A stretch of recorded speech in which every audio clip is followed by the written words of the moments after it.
إذا إخواني، كل نفس ذائقة الموت. هذه في هذه اللحظات يتم نقل جثة الشخص الذي قتلته جثته صباح هذا اليوم بنواحي مريرت.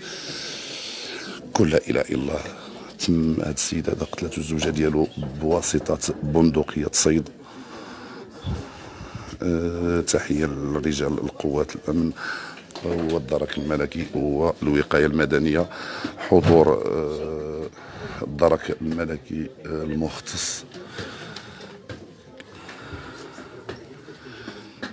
لا إله إلا الله. دعواتكم. هذه جثة الضحية للإشارة فقد اهتز الرأي العام بنواحي مدينة مريرت صباح اليوم على فاجعة إقدام زوجة على قتل الزوج ديالها بواسطة سلاح ناري.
لا لا لا صافا. ايوا امر الله صافا.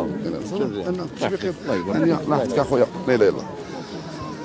السلام عليكم. بخير. لا اله الا الله. لا اله الا الله.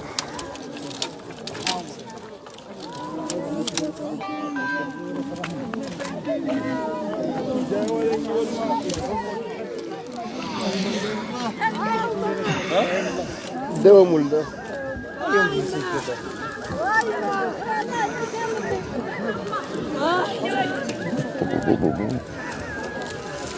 شكرا.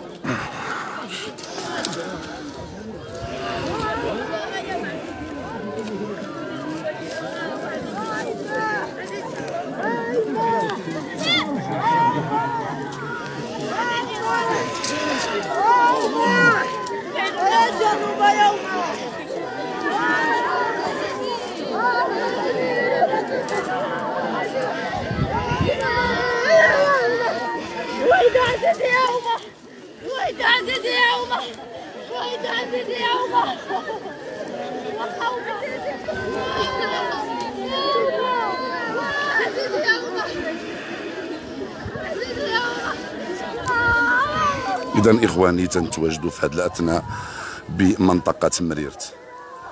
منطقة مريرت وبالضبط في الطريق المؤدية إلى عين مربيع. النفوذ الترابي ديال تنفنيت اللي تهز اليوم الرأي العام على فاجعة بكل المعايير. فاجعة ديال إقدام الزوجة أم ديال جوج ديال البنات صغيورات، وحدة عندها 3 سنين وحدة 5 سنين، أنها هزت بندقية الصيد لا لشيء إلا أن كان واحد الخلاف بسيط بين العائلة. سددت جوج ديال الرصاصات في الصدر ديال راجلها بلا رحمة بلا شفقة. فحسبي الله ونعم الوكيل. لا زالت المنطقة على فاجعة اللي اهتزت لها على بعد 24 كيلومتر من اللي تهزات على فاجعة إقدام راعي غنم على قطع وبطر الرأس ديال مواطنة لا حول ولا قوة لها إلا بالله. اليوم ها احنا كنعيشوا أجواء يا أخي المشاهد، تنعيشوا أجواء كما كتشوفوا في هذا الفيديو. الغاية منه هو أين الخلل. جوج ديال البنيتات، وحدة عندها 3 سنين وحده 7 سنين حسب بعض المعلومات.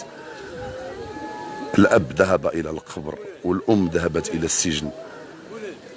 فما مصير هاد جوج بنيات؟ مازال القلب ديالنا تيوجعنا على البنت اللي الصغيره اللي خلات الضحيه ديال سوق الحد ديال داك الوحش الادمي اللي قطع الراس ديالها بلا رحمه.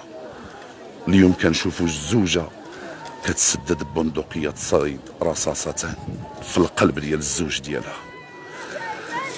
حسب معلومات اللي استقيناها من الاخ تيقول بان ما كاين خلاف بسيط،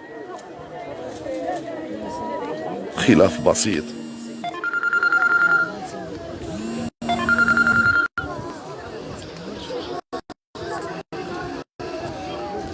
هو ان كان خلاف بسيط ما بين الزوج والزوجه هاد الصباح مع 10 ديال الصباح بلا رحمه هزات الجويجه. والام ديال عفوا العمه ديالته كتقول لها عافاك، حسب تصريح ترقبوا على قناه شوف تيفي بعد قليل. تصريح ديال اقرب الناس والتصريح ديال الاخ اللي بكل حرقه مازال مصدوم من الفاجعه اللي هزت الاوساط هنا بالمغرب المنسي. تحيه اخوكم حميد العقاوي وعزاؤنا واحد.